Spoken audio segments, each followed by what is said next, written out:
Assalamualaikum warahmatullahi wabarakatuh. Pada kesempatan ini saya akan menyampaikan topik terkait karbohidrat. Adapun subtopik yang akan saya sampaikan, yang pertama adalah pendahuluan ya, yang berisi tentang definisi dari karbohidrat, kemudian tipe karbohidrat dan juga fungsi dari karbohidrat. Yang kedua adalah kebutuhan karbohidrat.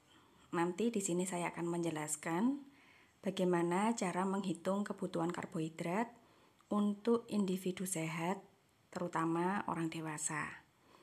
Dan yang ketiga yaitu tentang efek dari asupan karbohidrat, terutama jika kelebihan asupan karbohidrat, bagaimana dampak negatifnya terhadap kesehatan.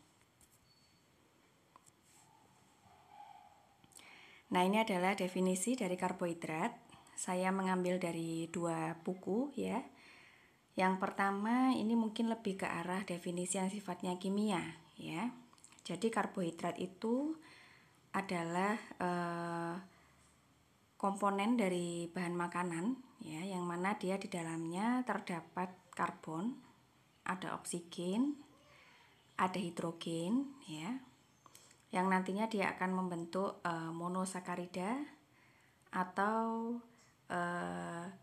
disakarida, bisa polisakarida, bisa oligosakarida ya. Ini secara kimia ya. Jadi kalau secara kimia, kalau dilihat dari susunannya ya, karbohidrat itu tersusun atas karbon, oksigen, dan hidrogen ya.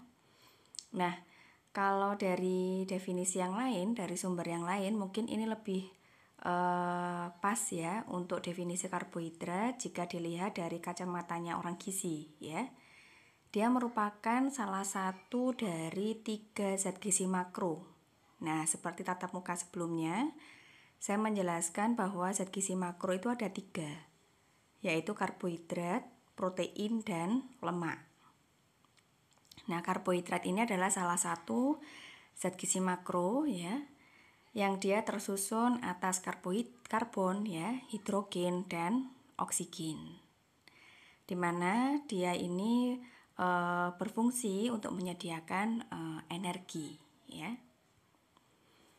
Nah, ini adalah fungsi dari karbohidrat. Jadi secara umum karbohidrat ini berfungsi untuk menyediakan energi bagi tubuh kita ya. Nah, di dalam tubuh kita itu ada otak dan juga ada sel darah merah. Di mana baik otak maupun sel darah merah ya, terutama sel darah merah, dia hanya menggunakan karbohidrat sederhana dalam bentuk glukosa sebagai sumber energi. Jadi saya ulangi sekali lagi. Memang fungsi karbohidrat secara umum bagi tubuh kita itu adalah menghasilkan atau sebagai sumber energi. Nah, di dalam tubuh kita itu kan ada otak ya, ada sel darah merah ya.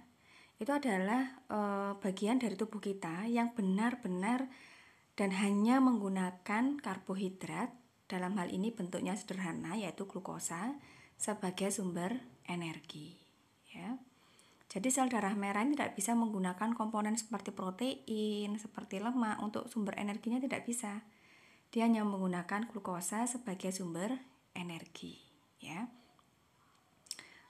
Sehingga inilah kenapa ya, ketika kita tidak mengkonsumsi karbohidrat dalam jangka waktu yang lama, biasanya tubuh kita tuh akan merasakan kelelahan ya, rasa tidak nyaman ya, seperti itu. Sehingga di sini perlu diperhatikan kalau akan menerapkan diet dengan sama sekali tidak mengkonsumsi karbohidrat ya. Harus diingat, sel darah merah kita itu sumber energinya ya hanya dari glukosa, di mana glukosa ini adalah salah satu bentuk dari karbohidrat yang paling sederhana ya. Nah, karena dia sebagai sumber energi ya, karbohidrat itu, maka di sini dipakai tubuh untuk melakukan aktivitas sehari-hari, untuk exercise ya. Bedanya aktivitas fisik dengan exercise ya. Jadi kalau aktivitas fisik itu kegiatan yang melibatkan pergerakan otot, entah itu menyapu, mengepel gitu ya, tidak terstruktur. Yang penting otot tubuh ini bergerak, berkontraksi. Tetapi kalau exercise itu lebih terstruktur. Misalnya durasinya diatur, berapa lama ya, frekuensinya berapa kali dalam 1 minggu ya. Kemudian dia punya intensitasnya bagaimana, apakah sedang, ringan atau berat ya. Itu bedanya exercise dengan physical activity secara definisi ya.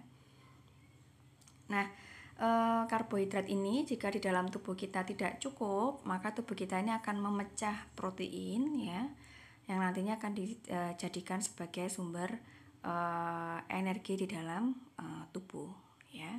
Ini adalah fungsi karbohidrat ya secara garis besarnya. Nah, nanti bagaimana karbohidrat ini kalau masuk ke dalam tubuh kita diubah menjadi energi. Nah, mekanisme kimiawinya ini nanti akan dibahas di mata kuliah lainnya, yaitu mata kuliah biokimia ya.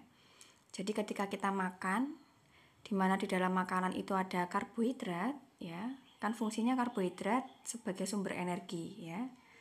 Nah, masuk ke dalam tubuh karbohidratnya kemudian diubah menjadi energi. Nah, ini ada sebuah proses yang kompleks ya, yang itu nanti diajari atau dipelajari di dalam mata kuliah biokimia.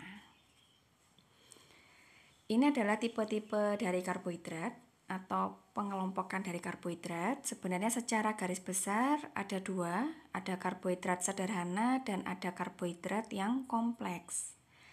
Kalau karbohidrat sederhana, yang masuk dalam golongan karbohidrat sederhana itu adalah monosakarida dan disakarida. Ya. Monosakarida ini terdiri dari glukosa, fruktosa, dan galaktosa. Sedangkan disakarida itu terdiri dari laktosa, sukrosa, dan maltosa. Ya, laktosa, sukrosa, dan maltosa. Sedangkan karbohidrat kompleks ini ada 2 ya, yang masuk dalam golongan karbohidrat kompleks yaitu oligosakarida dan polisakarida. Secara definisi kalau poli itu dia tersusun atas banyak sekali monosakarida, sedangkan oligo itu beberapa ya.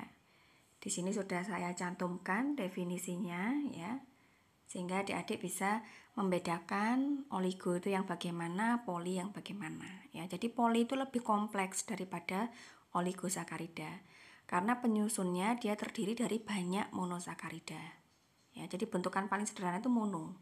Kalau di itu adalah gabungan dari 2 monosakarida. Kalau oligo itu adalah gabungan dari beberapa monosakarida. Kalau poli itu gabungan dari banyak monosakarida ya. Yang termasuk di dalam oligosakarida adalah di sini ada rafinosa ya. Kemudian ada starciosa ya. Ada verbacosa ya. Kemudian kalau yang polisakarida di sini ada glikogen, ada serat ya, ada pati ya. Di sini saya tidak membahas satu persatu ya, tetapi nanti secara garis besar cukup karbohidrat sederhana dan karbohidrat yang kompleks ya. Yang artinya jika masuk di dalam tubuh ya, karbohidrat sederhana ini ya proses pencernaannya dan metabolismenya lebih mudah dan lebih sederhana ya dibandingkan dengan karbohidrat kompleks ya. Ini kalau karbohidrat kompleks kan dia butuh waktu yang cukup lama ya untuk dicerna di dalam tubuh ya, dan lebih kompleks lagi. Bahkan ada yang enzim di dalam tubuh itu tidak mampu untuk mencerna beberapa jenis karbohidrat kompleks. Contohnya adalah serat ya. Nanti mungkin akan dibahas di biokimia ya, terkait dengan metabolisme zat gizi di dalam tubuh ya. Nah, selain penggolongan berdasarkan jenis karbohidrat sederhana maupun kompleks, jadi karbohidrat itu juga ada istilah glycemic index. Ya, glycemic index itu secara pengertian yaitu potensi dari makanan untuk meningkatkan kadar gula darah dan insulin. Jadi makanan yang kita makan ya, terutama ya, itu adalah sumber karbohidrat. Itu kalau masuk ke dalam tubuh kita, dia bisa meningkatkan kadar gula darah. Nah, seberapa cepat makanan tersebut meningkatkan kadar gula darah dan seberapa lambat bahan makanan tersebut meningkatkan kadar gula darah itu disebut dengan glycemic response, ya. Jadi respon makanan terhadap peningkatan kadar gula darah. Nah, pengelompokan dari bahan makanan tadi ada yang memiliki respon yang cepat untuk meningkatkan gula darah, ada responnya yang sedang untuk meningkatkan gula darah, dan ada yang lambat meningkatkan gula darah. Itu disebut dengan glycemic index, ya, makanya disebut rating dari bahan makanan yang memiliki potensi untuk meningkatkan gula darah dan insulin, ya, seperti itu. Nah, glycemic index ini hanya istilah yang hanya ada di karbohidrat. Tidak ada glycemic index untuk zat gizi protein, tidak ada glycemic index untuk zat gizi lemak. Karena karbohidrat ini adalah salah satu zat gizi, atau hanya satu-satunya zat gizi mungkin ya, bukan satu-satunya sih ya. Memang salah satu zat gizi yang memang secara signifikan itu memang dia mampu untuk meningkatkan gula darah. Ya, mampu meningkatkan gula darah atau memberikan efek terhadap gula darah, ya, itu. Nah, ini kita lihat di sebelah kanan ini ya. Nah, ini ada beberapa bahan makanan dan glycemic index-nya. Semakin besar skor glycemic index-nya, maka artinya bahan makanan tersebut dengan cepat meningkatkan gula darah. Tapi semakin rendah glycemic index-nya, maka bahan makanan tersebut semakin lambat atau pelan untuk meningkatkan gula darah. Ya. Itu. Kemudian di sini makanya tadi digolongkan, ya, glycemic index itu digolongkan, ada yang low, ya, glycemic index-nya yang rendah, glycemic index yang sedang, dan glycemic index yang tinggi. Dan ini adalah contoh bahan makanannya, ya. Adik-adik bisa lihat di sini contoh bahan makanannya. Artinya apa? Bahwa bahan makanan di kolom yang low ini memiliki potensi untuk meningkatkan gula darah, tetapi peningkatan gula darahnya secara lambat, tidak cepat. Tapi kalau yang high, ini adalah bahan makanan yang dia berpotensi meningkatkan gula darah dengan cepat. Nah, nanti fungsinya biasanya dipakai bahan pertimbangan untuk memberikan atau mengedukasi pasien yang diabetes. Ya, diabetes itu kan ada gangguan metabolisme karbohidrat, ya, dimana ditandai dengan kadar gula darah yang tinggi salah satunya, ya. Oleh karena itu butuh pemilihan bahan makanan, ya, biasanya dipilihkan yang glycemic index-nya rendah, ya, supaya ketika bahan makanan tersebut di metabolisme di dalam tubuh atau dicerna di dalam tubuh itu tidak cepat meningkatkan gula darah, ya. Nah, sekarang kita masuk pada penentuan kebutuhan karbohidrat, ya. Kebutuhan karbohidrat itu berdasarkan AMDR adalah 45 sampai 65 dari total kebutuhan energi satu hari. Nah, di pertemuan yang kedua, adik-adik sudah mempelajari cara menghitung kebutuhan energi dalam satu hari, atau cara menghitung TEE atau EER. Nah, setelah tahu kebutuhan energi dalam satu hari, maka langkah berikutnya adik-adik akan menentukan kebutuhan zat gizi makro yang dibutuhkan oleh tubuh dalam satu hari, ya. Nah, di sini kita mulai dulu dari karbohidrat, ya. Nah, karbohidrat ini kebutuhannya untuk orang sehat berapa banyak? Yaitu 45 sampai 65% dari TEE. Ya, nanti akan saya contohkan di slide saya berikutnya.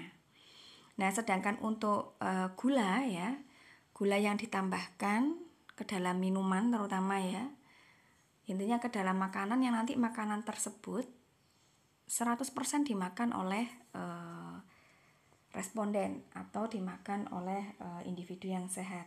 Saya contohkan kenapa minuman, karena ketika Anda membuat 1 gelas teh ya, dengan menambahkan 2 sendok makan gula, maka otomatis gula di dalam teh itu kan 100% Anda konsumsi. Tidak mungkin Anda konsumsi bareng-bareng dengan satu keluarga. Misalnya 1 gelas teh diminum oleh bapak, ibu, anak, kan tidak mungkin. Pasti akan dikonsumsi 100% oleh yang membuat teh tadi. Tapi beda kalau gula itu ditambahkan ke dalam masakan. Ya, misalnya menambahkan gula 1 sendok teh ke dalam sayur. Ya, ketika bikin sayur. Nah, 1 panci sayur tadi kan tidak mungkin langsung dikonsumsi secara keseluruhan oleh 1 orang, pasti dimakan rame-rame untuk 1 keluarga, sehingga gula yang dikonsumsi itu tidak murni 1 sendok teh ya.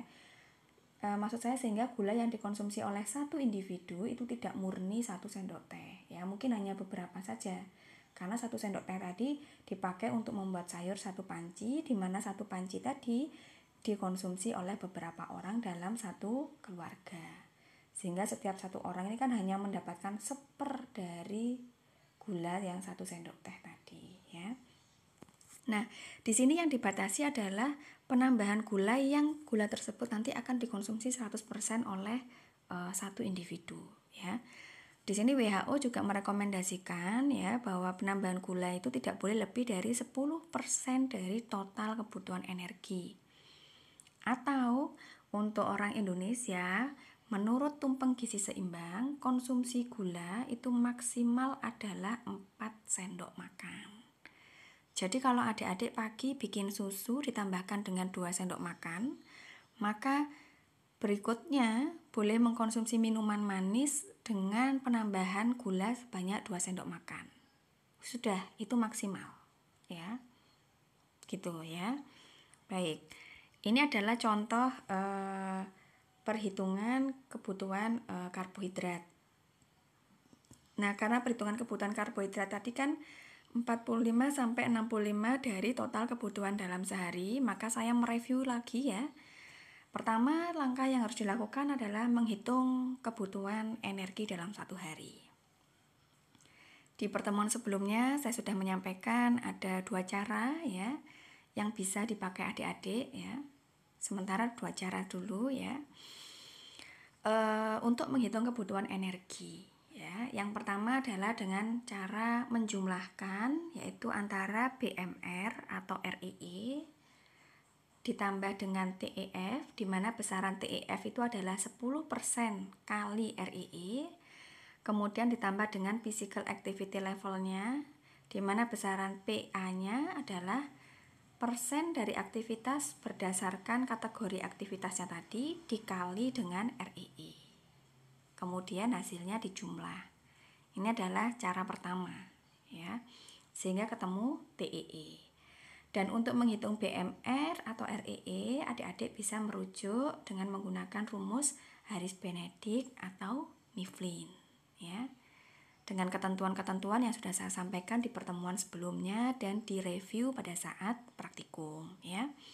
Nah, untuk menentukan apakah aktivitasnya tadi minimal, moderate, atau yang berat, adik-adik bisa merujuk pada kolom ini ya. Bisa dilihat ya jenis aktivitasnya ketika berhadapan dengan responden atau dengan klien, ketika bertanya-tanya aktivitasnya apa saja, dia mau dikategorikan yang mana ya, adik-adik bisa menggunakan kolom ini ya. Setelah tahu dia tergolong moderate, ya sudah langsung dirujuk. Moderate di sini antara 25 sampai 40%. Tinggal adik-adik pilih. Ya, tidak ada ketentuan khusus mana yang 25, mana yang 40%, ya. Kalau dikira atau dirasa atau diestimasikan dia moderate-nya level bawah ini, ya dikasih 25%. Tapi kok moderate-nya sudah mendekati aktivitas yang berat ya gitu. Nah, bisa dikasih 40% untuk persentase dari PA-nya ya. Itu yang cara pertama. Yang cara kedua dengan menggunakan rumus yang sudah jadi ya. Saya ambil dari bukunya Krauss, baik yang tahun 2017 ya kalau tidak salah, yang edisi ke 4 ya. Ini adalah edisi Ini adalah edisi ke-5 ya. Ini edisi yang terbaru ini tahun 2020 ya. Tidak ada perubahan. Ini adalah rumusnya langsung untuk rumus TEE atau rumus EER. Nah, adik-adik tinggal memasukkan aja berat badannya dimasukkan, tinggi badan dan umur ya. Dan yang perlu diperhatikan adalah penentuan PA. Nah, ini ya. Physical Activity Coefficient. Nah, khusus untuk rumus ini penentuan PA-nya bisa menggunakan tabel ini ya. Mana kategori yang sedentary? Kalau dia melakukan daily activity saja ya tergolong sedentary. Daily activity ditambah kok ada jalan kaki ya 30 menit ya, dia tergolong low active. Kok ada daily activity ya sehari-hari mandi, sholat, makan, cuci baju gitu ya. Ternyata kemudian kok dia ada main sepak bola kurang lebih 90 menit. Nah, dia tergolong aktif ya, bisa tergolong aktif ya. Tapi kalau main sepak bolanya sampai 120 menit Bu ya, tergolong yang very active. Seperti itu ya. Nah, koefisien ini tinggal dimasukkan ke dalam rumus ya, tinggal dimasukkan ke PA sini. Ini yang penentuan PA untuk yang pertama ya. Sedangkan untuk penentuan PA berikutnya adik-adik bisa menggunakan cara yang kedua ini ya. Nah, cara yang kedua ini lebih detail untuk penentuan PA-nya. Adik-adik mengidentifikasi dulu aktivitasnya apa dan dilakukan berapa jam ya, kemudian ditotal. Nah, contohnya seperti ini ya, diidentifikasi aktivitasnya per jamnya. Ya, kemudian ditotal. Kemudian setelah ditotal ketemu 0,7 ditambah dengan TEF ya. TEF ini sudah pasti ya 1,1 ya. Maka di sini ketemu 1,8. Nah, PAL dengan nilai 1,8 ini masuk dalam kategori apa? Aktif, low aktif atau very aktif. Nah, tinggal dilihat di sini di rumusnya di box ini. 1,8. Nah, lihatnya di sini PAL-nya. Oh, PAL 1,8 itu masuk di range yang aktif. Nah, sudah tahu aktif, tinggal nanti dilihat responden Anda atau klien Anda itu umur berapa. Misalnya laki-laki umur 19. Oh, dia aktif, maka PA-nya masuk 1,25. Seperti itu ya. Jadi penentuan PA untuk rumus yang jadi ini dari sumber rujukannya bukunya Krauss itu bisa menggunakan tabel yang ada di sebelah ini ya, tabel ini. Ini secara umum ya, jika kita tidak mendapatkan aktivitas yang detail atau ada aktivitas detail tapi aktivitas tersebut tidak tercover di dalam box identifikasi aktivitas fisik sehari-hari ya, maka bisa pakai tabel ini. Namun jika detail dan teridentifikasi di tabel 2.3 ini ya aktivitasnya, maka bisa menggunakan perhitungan yang detail ini untuk menentukan PA ya. Baik, itu sedikit review terkait dengan kebutuhan energi. Dan langkah berikutnya adalah menentukan kebutuhan karbohidrat. Ya, di sini saya contohkan. Kebutuhan karbohidratnya tadi kan sudah ada ya ketetapannya, yaitu 45-65% dikali dengan TEE hasil perhitungan tadi, bisa pakai cara 1 atau cara 2. Maka di sini ketemu 4 kilokalori. Nah, 4 kilokalori ini nanti harus dibagi 4. Kenapa?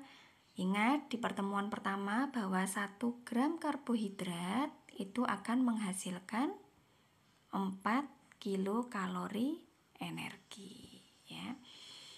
Karena ya perhitungan kebutuhan karbohidrat itu harus dalam satuan gram, ini catatannya ya. Jadi kalau menghitung kebutuhan karbohidrat, protein dan lemak itu hasil akhirnya harus dalam satuan gram ya. Nah, ini saya contohkan. Nyonya A berusia 20 tahun, kebutuhan energi dalam satu hari 2000 kilokalori. Ini langsung saya contohkan kebutuhan energinya. Nah, kebutuhan energi ini bisa adik-adik peroleh dengan cara menghitung TEE tadi, baik dengan cara 1 maupun cara yang kedua ya. Berapakah kebutuhan karbohidrat dan gula dalam satu hari? Nah, kebutuhan karbohidrat itu kan ada rentang ya, 45 sampai 65. Di sini adik-adik berhak untuk memilih ya. Boleh 45%, boleh 50%, boleh 60%, pokoknya di dalam rentang 45 sampai 65%, ya. Nah, saya contohkan di sini adalah saya pilih 60%, ya.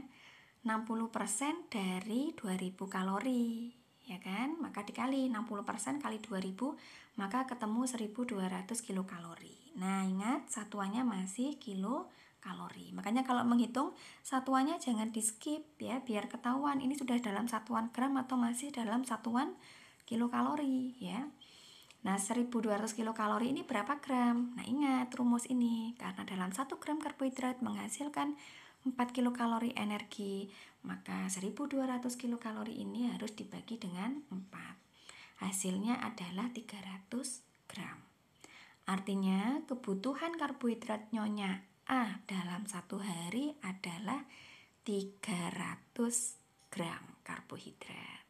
Nah, kemudian kalau kebutuhan gula bagaimana? Nah, gula tadi kan disarankan tidak lebih dari 10% dari total kebutuhan energi.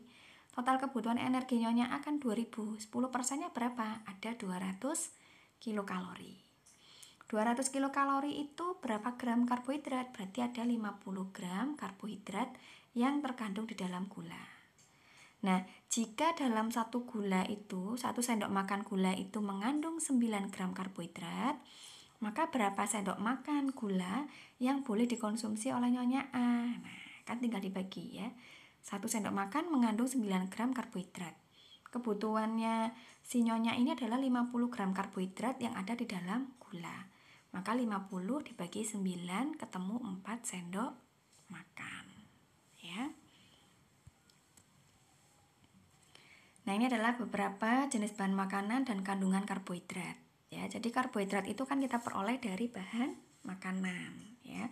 Supaya bahan makanan yang kita makan tadi sesuai dengan kebutuhan, maka kita harus menghitung dulu kebutuhan karbohidrat kita berapa.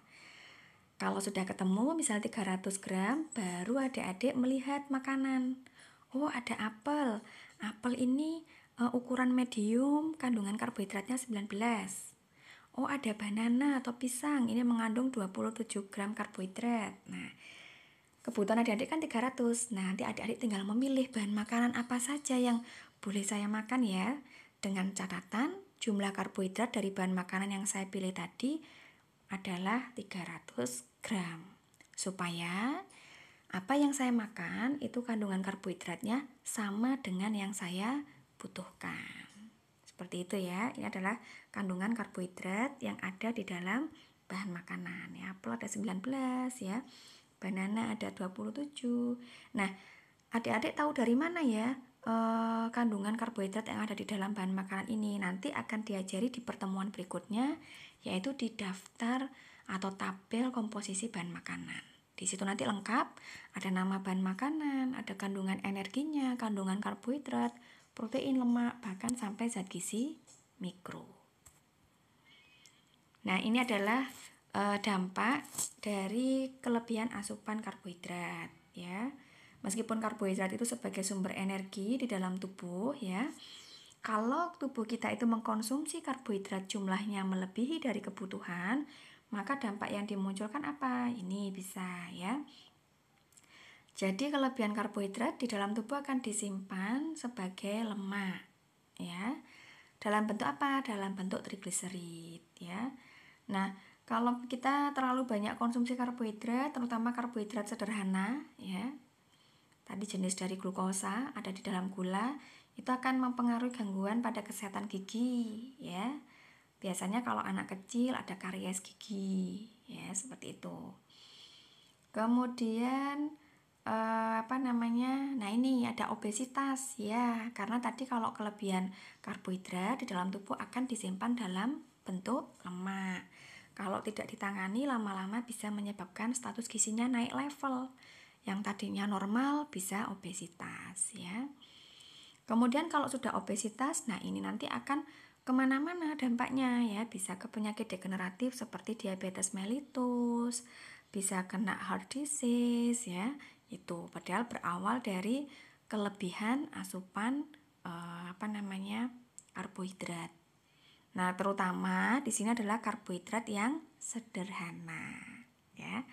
Nanti kalau kelebihan karbohidrat kompleks bagaimana, Bu? Nah, nanti kita lihat juga seratnya, ya. Karbohidrat kompleksnya kok berlebihan karena di dalam karbohidrat kompleks itu ada kandungan serat yang nanti akan disampaikan di tatap muka berikutnya, ya. Yang pasti kelebihan serat itu juga tidak baik ya untuk tubuh. Jadi tubuh kita itu butuhnya ya sesuai dengan kebutuhan. Baik, mungkin itu yang bisa saya sampaikan ya. Semoga bisa dipahami dan bermanfaat. Kurang lebihnya saya mohon maaf. Sekian. Wassalamualaikum warahmatullahi wabarakatuh.